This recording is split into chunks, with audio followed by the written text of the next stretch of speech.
And this quarter, client retention rose by 4 points. This is a male-driven business. You probably don't understand how this works. Did you just say that? It's not a lie. Let's continue. When a top car salesman told his new manager, "You're a woman, you don't understand this business," he never imagined that moment would end his entire career.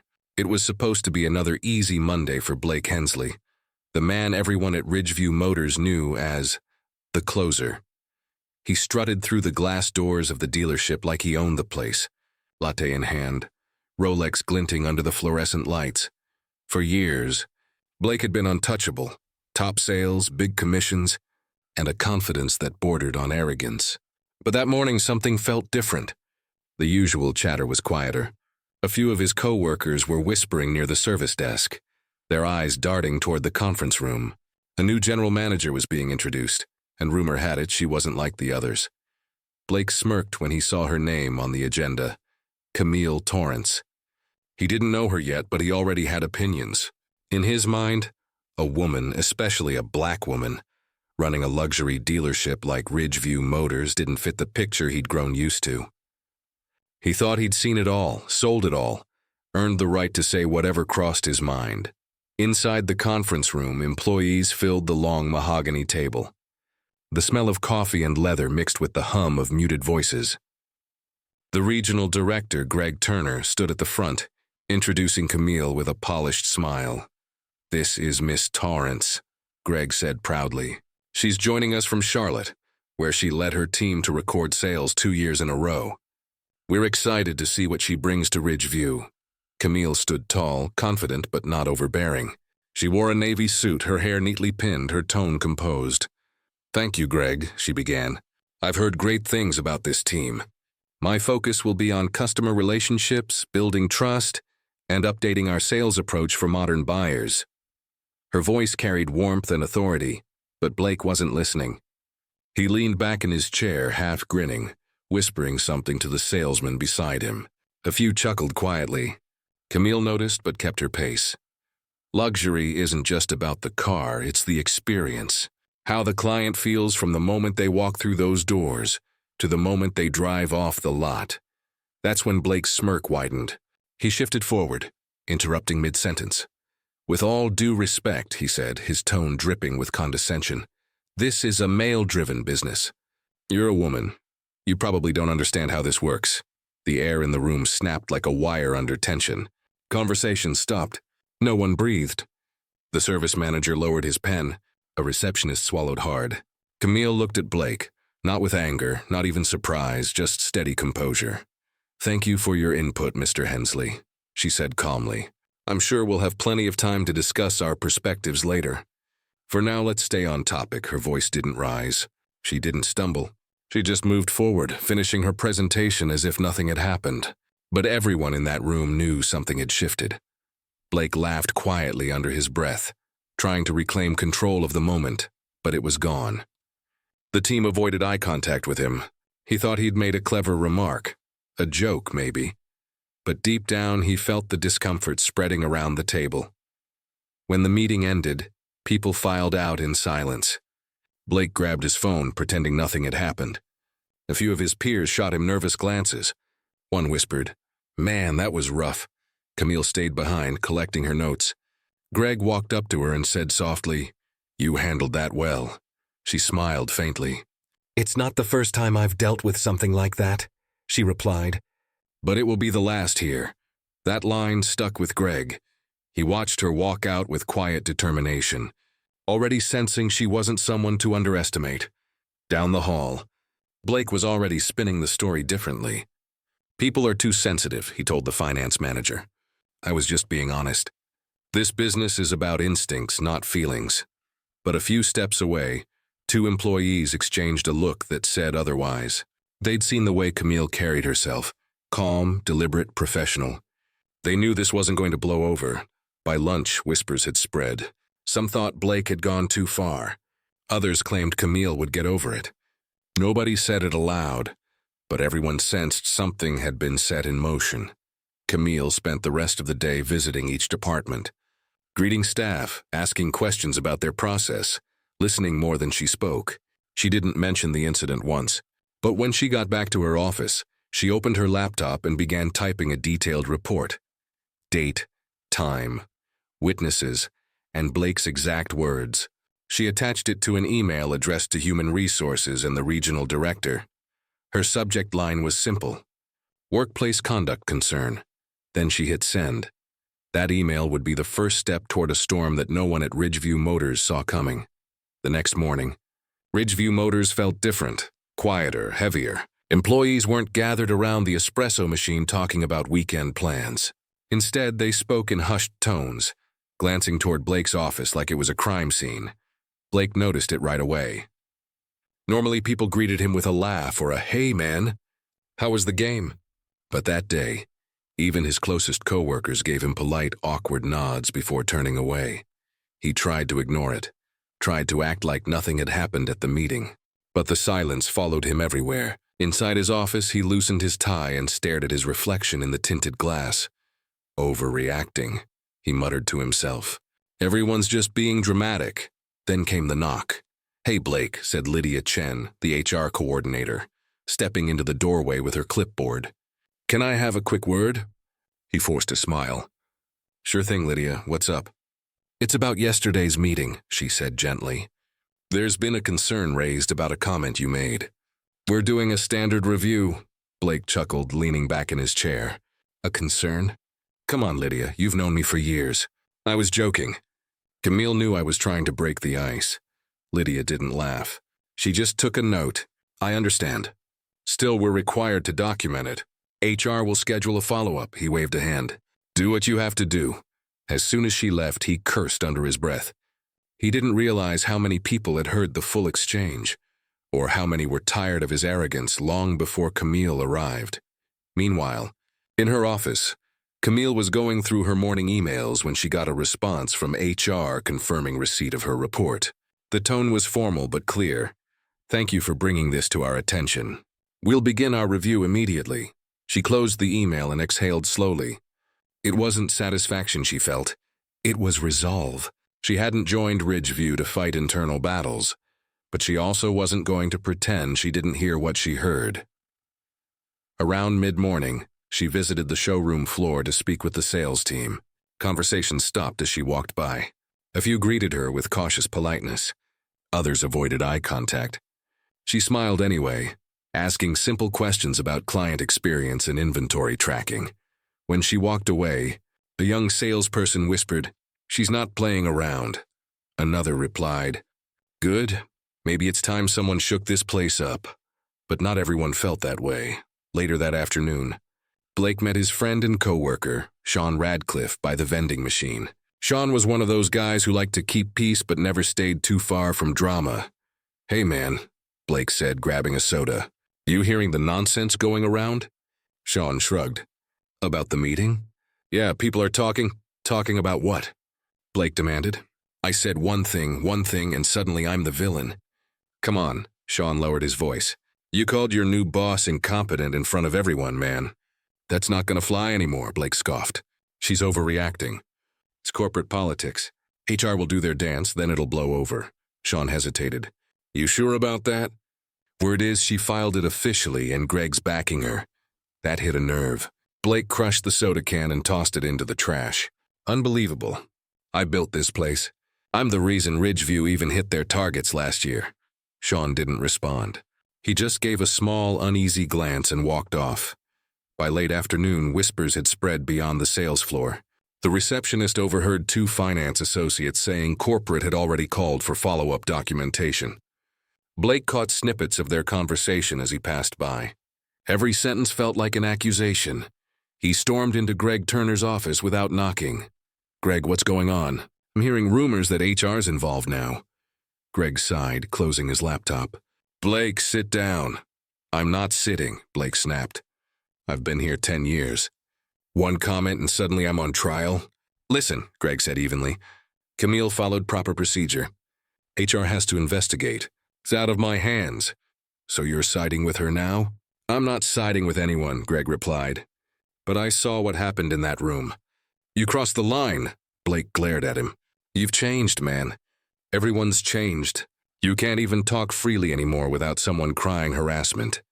Greg's voice softened. Blake, no one's saying you can't talk. But you can't insult your boss in front of the entire team and expect nothing to happen. The tension between them hung heavy. Greg looked at his watch, signaling the conversation was over. Blake left the office fuming. He walked past his co-workers with his jaw tight, pretending not to see their stares. His phone buzzed with a text from HR. We'd like to schedule a formal meeting with you tomorrow at 10 a.m. He shoved the phone into his pocket. For the first time, a flicker of doubt crossed his mind. Maybe this wasn't going away after all.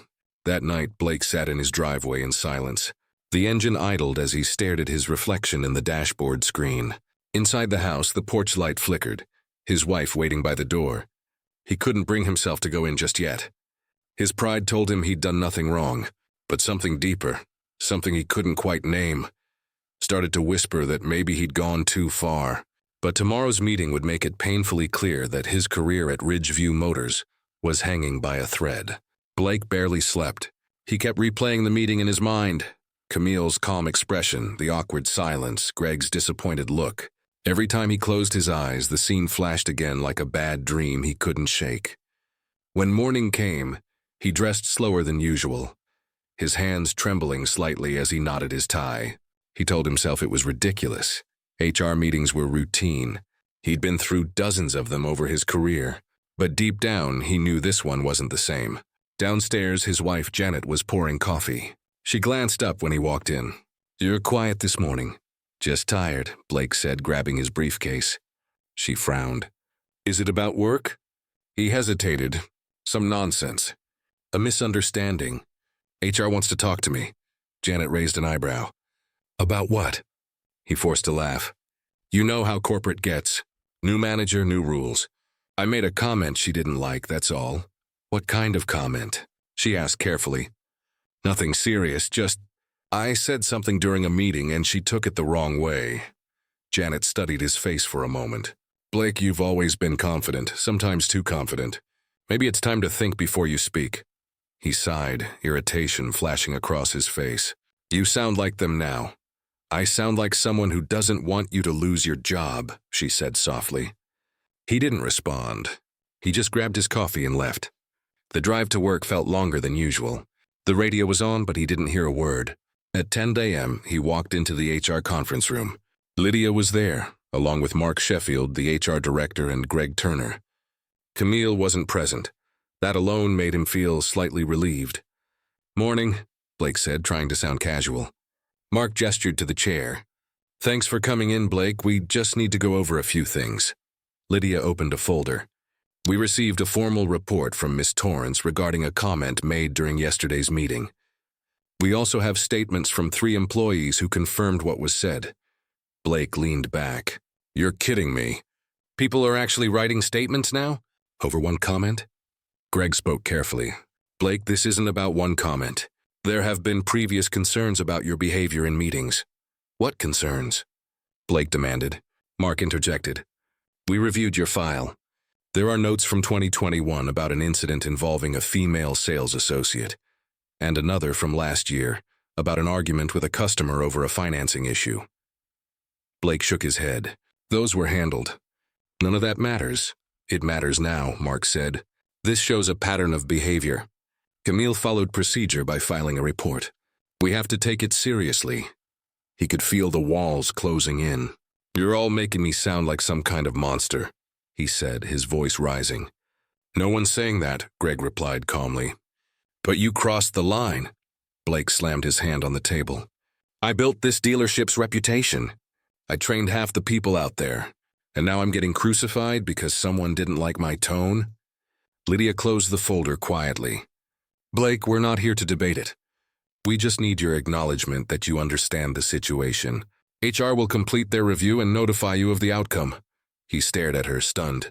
That's it? You're just going to let her ruin my career? Camille isn't ruining anything, Mark said firmly. You are. The room fell silent again. Greg looked uncomfortable, but no one said another word. Finally, Mark stood up, signaling the meeting was over. Blake walked out without a word. He didn't even go back to his office. He just drove, nowhere in particular, just away. He ended up at a small diner off Interstate 85, sitting in a corner booth with his untouched coffee. His phone buzzed repeatedly. Texts from coworkers asking what happened. He ignored them all. After a while, he called an old friend, Nick Ramsey, who used to work at Ridgeview before moving to Florida. "Blake, man, what's going on?"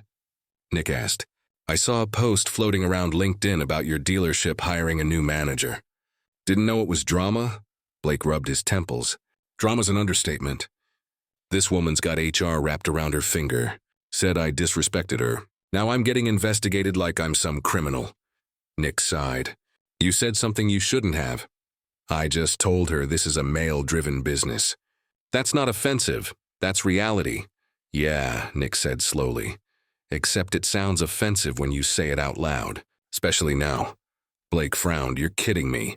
You're on her side too?" "I'm on the side that keeps you employed," Nick said. "You've been in this game long enough to know times are different." "You can't talk like that anymore." Blake didn't answer. He hung up after a few seconds, tossing his phone onto the seat.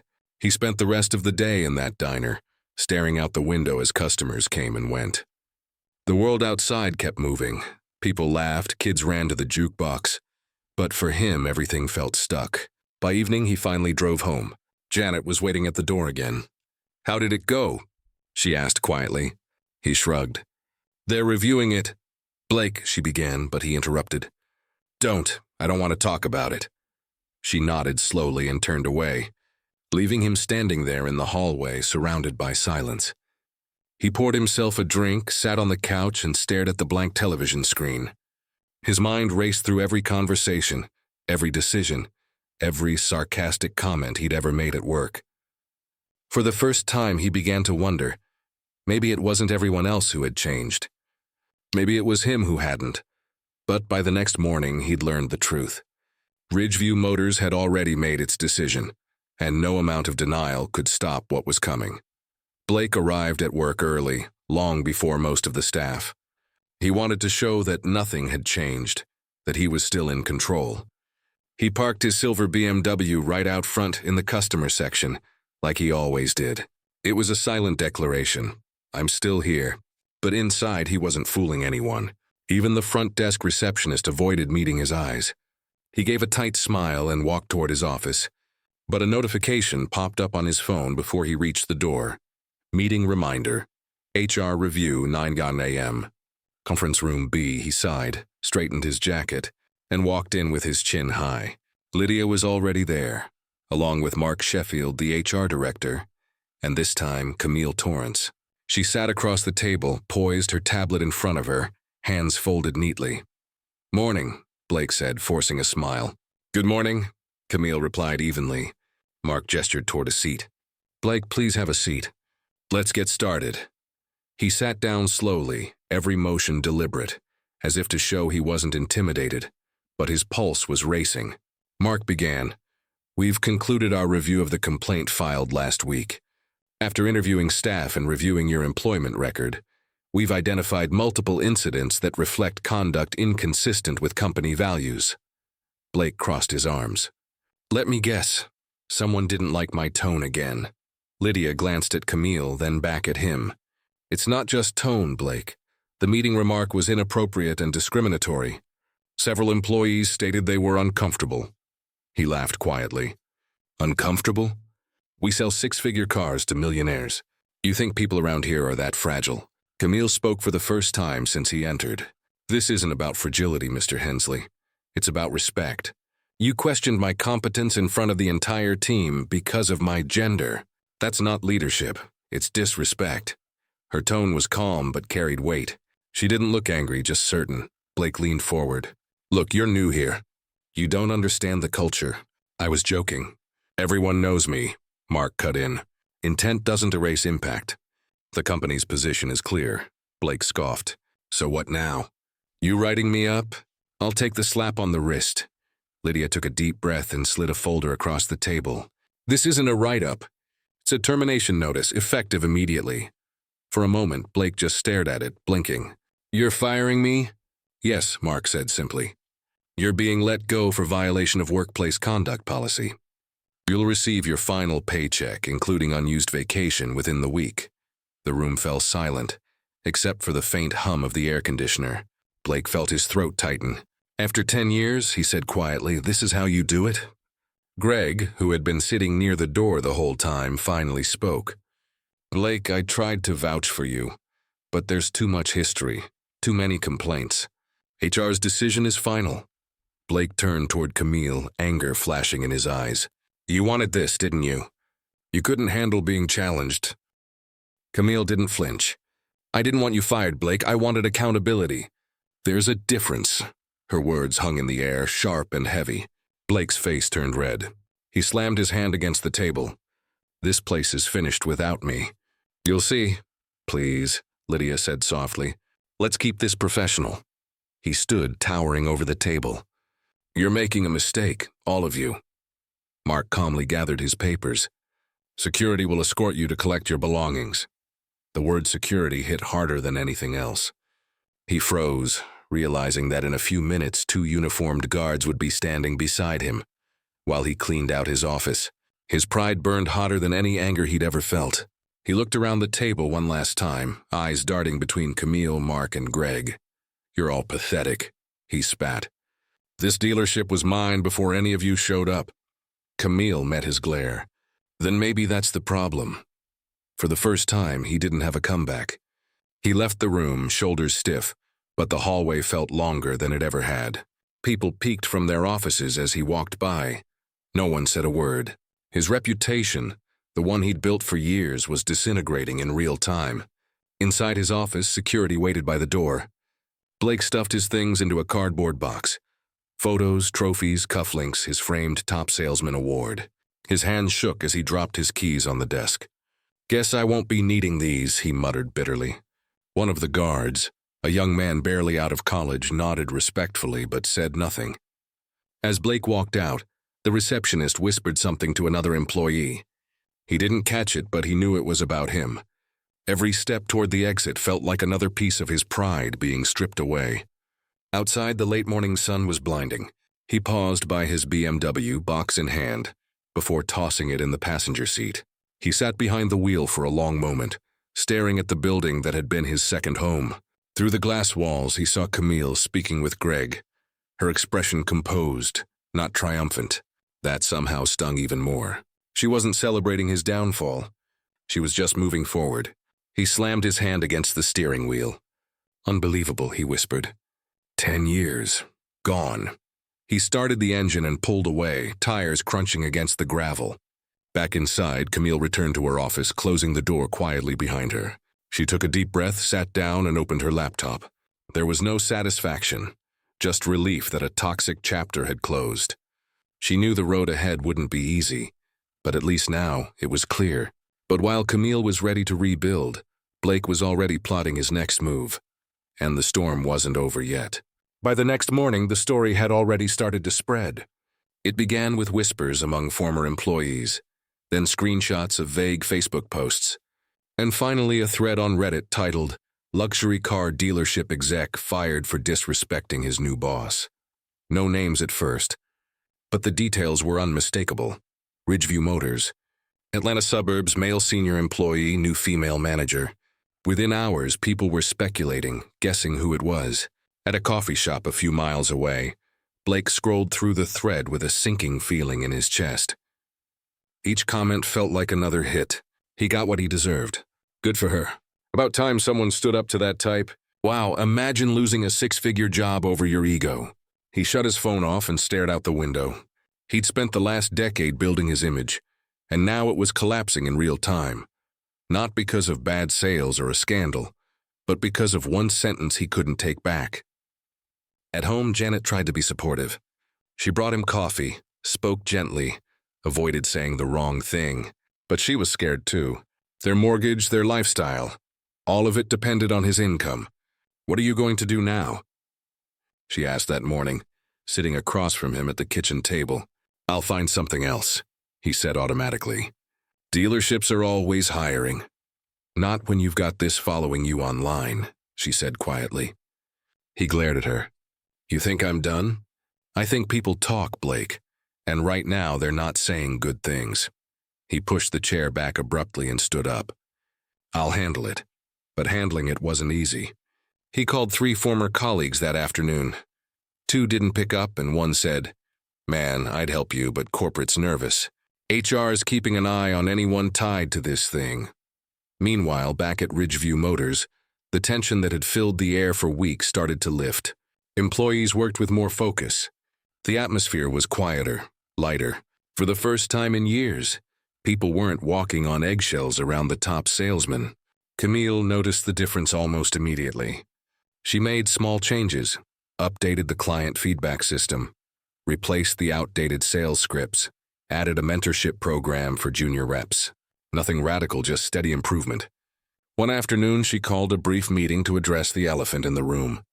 Everyone gathered, unsure of what to expect. "I'm not here to talk about what happened," she began calmly. "What's done is done. What matters is how we move forward. We're a team, and everyone here deserves respect, no matter your title, your background, or your years in this business."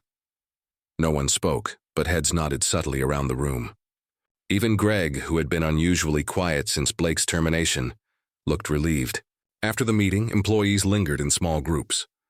A younger salesman, Jared Lopez, whispered to a co-worker, "She's actually pretty solid, knows what she's doing." The other replied, "Yeah, honestly, it feels different around here now. Better." Camille overheard, but she didn't react. She just smiled to herself and walked back to her office. But outside the dealership, the conversation was only heating up. Someone had leaked Blake's full name to the online thread. A former co-worker had shared a blurry photo from the staff meeting where it all went down.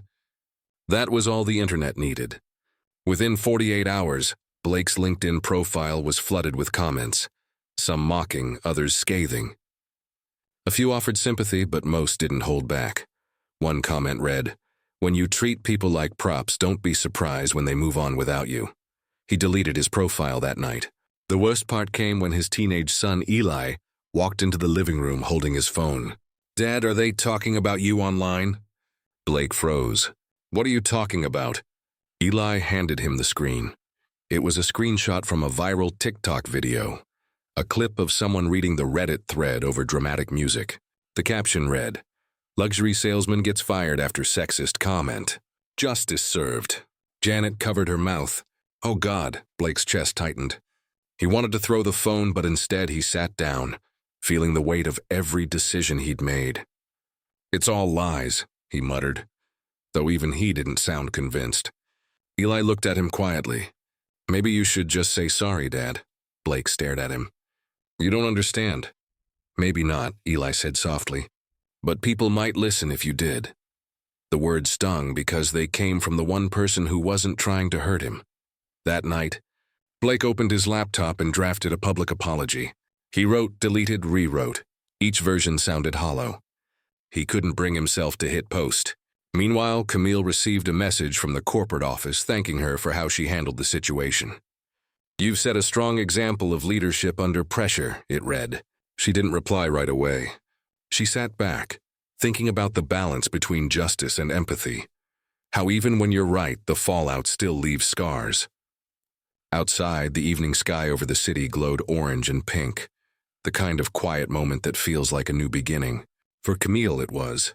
For Blake, it was the aftermath of a storm he'd created and didn't know how to survive. But sometimes losing everything is what forces you to face who you really are. And Blake was about to find out just how far that truth would reach. Blake spent the next few weeks in silence. The noise around him, phones buzzing, doors closing, the low hum of the refrigerator, felt louder than it should have. He wasn't used to quiet. His life had always been full of movement, voices, deals, and recognition. Now the stillness was unbearable. The days blurred together. He stopped shaving. He checked online sites, but every time he saw a listing that matched his experience, his stomach tightened. The car industry was smaller than people thought, and news traveled fast. His name wasn't just on the internet. It was in inboxes and whispered conversations between managers. One morning, he drove to a local dealership in Roswell just to talk. He brought his resume, crisp suit, polished shoes. The general manager, a man named Rick Donnelly, welcomed him with polite professionalism. They shook hands and sat across from each other in Rick's office. "So, Blake," Rick said, glancing over his resume. "Impressive numbers. Ridgeview Motors, right? You had a strong run there. Blake smiled weakly. Yeah, 10 years, top sales for most of it. Rick hesitated. Mind if I ask what happened? Blake's throat tightened. New management, different philosophy. Things didn't line up. Rick studied him carefully. You mean the situation that's been online? Blake's heart sank. You've seen that? It's hard not to. People talk, Rick said gently. Look, I'm not saying I believe everything I read, but it's a tough look, especially right now. Companies are careful about optics. So you're not hiring me, Blake said flatly. Rick sighed. I'd love to. You're talented, no question. But corporate would never sign off. I'm sorry, Blake. He nodded slowly, stood up and shook Rick's hand. No hard feelings, but there were. He drove home without music, the kind of silence that presses against your chest. That night, he sat on the porch with a beer, staring into the darkness. Janet joined him quietly. You went to Roswell today, she said softly. How did it go? Not great. She looked at him for a moment before saying, Blake, maybe this is your chance to change direction. He let out a bitter laugh. Change direction? I'm 43, Janet. My direction's set. Then maybe that's the problem, she said and went back inside. Her words lingered long after she left. That night he couldn't sleep. He found himself scrolling through old photos on his phone. Dealership events, team dinners, award ceremonies. In almost every picture he was in the center, smiling wide, holding trophies or shaking hands. But looking closer, he noticed something he'd never paid attention to before. The people around him didn't look happy. Their smiles were small, polite, distant. For the first time, he wondered if he'd been blind all along. Meanwhile, Camille was thriving, though she wouldn't have described it that way. She worked late most nights, often long after everyone else had gone home. Her focus wasn't revenge or proving herself. It was rebuilding something that had been cracked long before she arrived. One evening, Greg stopped by her office. You've done a lot in a short time, he said, leaning on the doorframe. Camille smiled faintly. Still a long way to go, but the team's responding well. Greg nodded. They respect you. You earned that. Respect isn't automatic, she said quietly. You earn it by showing people who you are, not by telling them who they should be afraid of. Greg paused, realizing she wasn't just talking about the team. She was talking about Blake. Back at home, Blake found himself watching videos of sales training seminars on YouTube. He wanted to feel connected to something again, even if it was through strangers. One night he clicked on a clip titled, Leadership Starts with Listening. The speaker, a middle-aged man in a simple blue shirt, said something that stopped Blake cold. Arrogance feels like confidence to the person who wears it, but to everyone else it's just noise. Blake paused the video for a moment. He saw himself interrupting, bragging, dominating meetings, mocking new hires, treating coworkers like competition. He rubbed his face with both hands and whispered, God, I was noise. That realization didn't erase what happened, but it cracked something open inside him. He picked up his phone and scrolled through his contacts. His finger hovered over Camille's name. She was still in his work directory from when his phone synced with the company system. He didn't call, not yet. But the thought stayed with him. Maybe someday he would. A week later, he got a small freelance opportunity, helping a used car lot in Decatur modernize their sales process. It wasn't glamorous, no polished floors, no imported cars, no espresso bar, but it was work. The owner, Derek Lowe, was friendly, patient, and unpretentious. Everyone deserves a second chance, Derek said during their first meeting, as long as you're willing to do the work. Blake nodded, a quiet humility settling over him for the first time in a long time. He listened more than he talked, but he still knew there was one thing left undone. One conversation he needed to have before he could really move forward. A month later, the morning air felt lighter. The world hadn't gone back to normal for Blake. He wasn't sure it ever would, but something inside him had changed. He no longer woke up angry or panicked. The bitterness that used to sit in his chest had faded, replaced by something quieter. Regret, maybe. Awareness. He was still working part-time with Derek Lowe's used car lot. The pay was modest, but the work was honest. Derek had a way of treating everyone like equals. Mechanics, salespeople, even the teenagers who washed the cars after closing. That humility rubbed off on Blake more each day.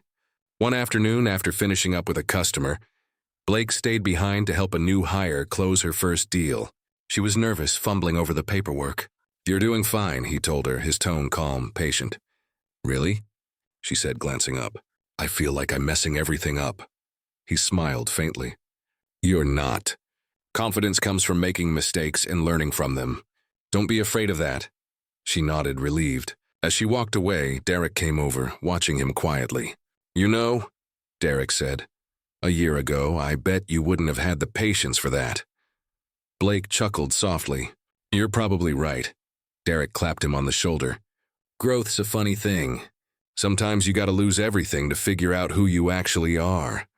That sentence stayed with Blake the rest of the day. That night, sitting on the porch again with a quiet street stretching out before him, Blake finally made a decision he'd been avoiding. He picked up his phone and found Camille's name. His hand shook a little as he typed the message. "Camille, this is Blake. I don't expect a response, but I wanted to apologize. Not because anyone told me to, but because I needed to. You didn't deserve what I said. I was arrogant, defensive, and wrong. Losing that job forced me to see myself clearly for the first time in years. I hope you're doing well." Blake, he'd read it twice, then hit send. For a moment, he sat there in the dark, staring at the glowing screen, waiting. He didn't really expect an answer. He just needed to send it. But 10 minutes later, his phone buzzed. "Thank you for reaching out, Blake. It takes courage to admit that." I accepted the apology before I even read it, because holding on to resentment doesn't help anyone. "I wish you well," Blake exhaled, leaning back in his chair. For the first time since that day in the conference room, he felt a small, real sense of peace. A few days later, he visited Ridgeview Motors, not as an employee, but as a customer. He wanted closure.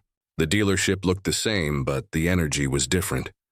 The tension that used to hang in the air was gone. The staff looked happier, more confident. Camille was at the front desk when he walked in. She noticed him immediately. Their eyes met, and for a brief moment, neither said a word. Then she smiled, not out of pity or superiority, but simple acknowledgement. "Mr. Hensley," she said softly. "Good to see you." "You too," he replied. "The place looks great." "Thank you. The team's been incredible." He nodded, hesitating before speaking again. "You did what I couldn't. You built something better." Camille paused. "Sometimes building better just means listening first." He smiled at that. "Yeah, I'm learning that." They spoke for a few minutes and politely, almost like old colleagues catching up. There was no tension, no lingering anger, just understanding. When he left, he felt lighter than he had in months. That night at home, he told Janet about it. She listened quietly, then smiled. "I'm proud of you," she said. "That couldn't have been easy." He shrugged. "Maybe not. But it was right." Later, he sat on the porch again, the same spot where so many restless nights had passed. But now the silence wasn't heavy. It was peaceful. He thought about the years he'd spent chasing titles, money, and validation. He'd mistaken arrogance for strength and dominance for leadership.